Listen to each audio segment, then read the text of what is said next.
ಬೆಂಡೆಕಾಯಿ ಸಾರು ಮಾಡ್ತಾಯಿದ್ದೇನೆ. ಬೆಂಡೆಕಾಯಿ ಪಲ್ಯ ಗೊಜ್ಜು ಎಲ್ಲ ನೀವು ಮಾಡಿರ್ತೀರ. ಈ ರೀತಿ ಸಾರು ಕೂಡ ನೀವು ಒಂದು ಸಲ ಮಾಡಿ ನೋಡಿ, ತುಂಬ ಚೆನ್ನಾಗಿರುತ್ತೆ. ಒಂದೇ ಥರದ ಸಾರು ತಿಂದು ಬೇಜಾರಾದಾಗ ನಾವು ರೀತಿ ಮಾಡಿಕೊಂಡಾಗ ಎಲ್ಲರಿಗೂ ಇಷ್ಟ ಆಗುತ್ತೆ. ಇದನ್ನು ನೀವು ಟ್ರೈ ಮಾಡಿ. ಇದನ್ನು ಹೇಗೆ ಮಾಡೋಣ ಅಂತ ನೋಡ್ಕೊಂಡು ಬರೋಣ ಬನ್ನಿ. ಮಸಾಲೆಗೆ ನಾನು ಇಲ್ಲಿ ತೆಂಗಿನ ತುರಿ ತೆಗೆದುಕೊಂಡಿದ್ದೇನೆ, 1 ಕಪ್ಪಷ್ಟು, ಮತ್ತು ಒಂದು ಚಿಕ್ಕ ಈರುಳ್ಳಿ ತೆಗೆದುಕೊಂಡಿದ್ದೇನೆ, 3 ಎಸಳು ಬೆಳ್ಳುಳ್ಳಿ ತೆಗೆದುಕೊಂಡಿದ್ದೇನೆ, ಸ್ವಲ್ಪ ಹುಣಸೆಹಣ್ಣು, ಅರ್ಧ ಸ್ಪೂನು ಜೀರಿಗೆ ಮತ್ತು 1 ಸ್ಪೂನು ಕೊತ್ತಂಬರಿ ಕಾಳು ತೆಗೆದುಕೊಂಡಿದ್ದೇನೆ. ಮತ್ತು ಇಲ್ಲಿ ಒಣಮೆಣಸು ತೆಗೆದುಕೊಂಡಿದ್ದೀನಿ. ನಾನು ಒಂದು 5 ತೆಗೆದುಕೊಂಡಿದ್ದೇನೆ. ನೀವು ಖಾರಕ್ಕೆ ಅನುಗುಣವಾಗಿ ನೀವು ತೆಗೆದುಕೊಳ್ಳಿ. ಇದನ್ನೆಲ್ಲ ನಾನು ಜಾರಿಗೆ ಹಾಕಿ ನಾನು ಮಸಾಲೆನ ನುಣ್ಣಗೆ ರುಬ್ಕೊಂಡು ಬರ್ತೀನಿ. ನೋಡಿ, ಇವಾಗ ಮಸಾಲೆ ರುಬ್ಕೊಂಡು ಬಂದಿದ್ದೇನೆ. ನಾನು ಒಂದು ಪಾತ್ರೆಗೆ ಹಾಕ್ಕೊಂಡಿದ್ದೀನಿ. ಈ ಜಾರಿಗೆ ನಾನು ಸ್ವಲ್ಪ ನೀರು ಹಾಕ್ಕೊಂಡು ಇದಕ್ಕೆ ಹಾಕ್ತಾಯಿದ್ದೇನೆ. ನಮಗೆ ಎಷ್ಟು ತಿಕ್ಕಬೇಕೋ ಎಷ್ಟು ಅಂತ ನೋಡಿ ನೀರನ್ನು ನೀವು ಸೇರಿಸ್ಕೋಬೋದು. ದಪ್ಪ ಇದೆ, ಇನ್ನೂ ಸ್ವಲ್ಪ ನೀರು ಹಾಕ್ತೀನಿ ನಾನು ಇದಕ್ಕೆ.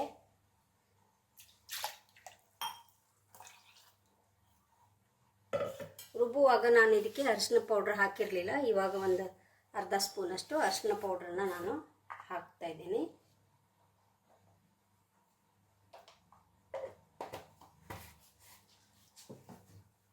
ಇದನ್ನು ನಾನು ಕುದಿಯಕ್ಕೆ ಇಡ್ತೀನಿ. ಇವಾಗ ಇದು ಮಸಾಲೆ ಕುದೀತಾ ಇರುವಾಗ ನಾವು ಇದಕ್ಕೆ ಮುಖ್ಯವಾಗಿ ಬೇಕಾಗಿರುವಂಥ ಬೆಂಡೆಕಾಯಿನ ನಾವು ಕಟ್ ಮಾಡ್ಕೊಳ್ಳೋಣ. ನಾನು ಇಲ್ಲಿ ಮುಖ್ಯವಾಗಿ ಬೇಕಾಗಿರುವಂಥ ಬೆಂಡೆಕಾಯಿನ ಕಟ್ ಮಾಡಿ ಇಟ್ಕೊಂಡಿದ್ದೀನಿ. ತೊಳೆದು ನಾನು ಒರೆಸಿ ಈ ರೀತಿ ಕಟ್ ಮಾಡಿ ಇಟ್ಕೊಂಡಿದ್ದೀನಿ. ನೋಡಿ, ಈ ಶೇಪಲ್ಲಿ ನಾನು ಕಟ್ ಮಾಡಿ ಇಟ್ಕೊಂಡಿದ್ದೇನೆ. ಈಗ ನಾನು ಮಸಾಲೆಗೆ ಉಪ್ಪು ಹಾಕೋತೀನಿ. ಆವಾಗ ಉಪ್ಪು ಹಾಕಿರಲಿಲ್ಲ ನಾನು. ನೋಡಿ, ರುಚಿಗೆ ತಕ್ಕಷ್ಟು ಉಪ್ಪನ್ನು ಹಾಕ್ಕೋತಾ ಇದ್ದೇನೆ ನಾನು. ಮಸಾಲೆ ಕುದೀತಾ ಇದೆ. ಇವಾಗ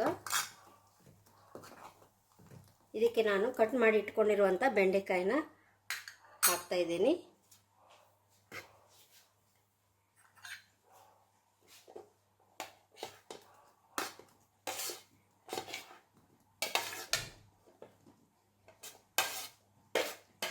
ಈ ಬೆಂಡೆಕಾಯಿ ಬೇಯಬೇಕು ಒಂದು 5 ನಿಮಿಷ.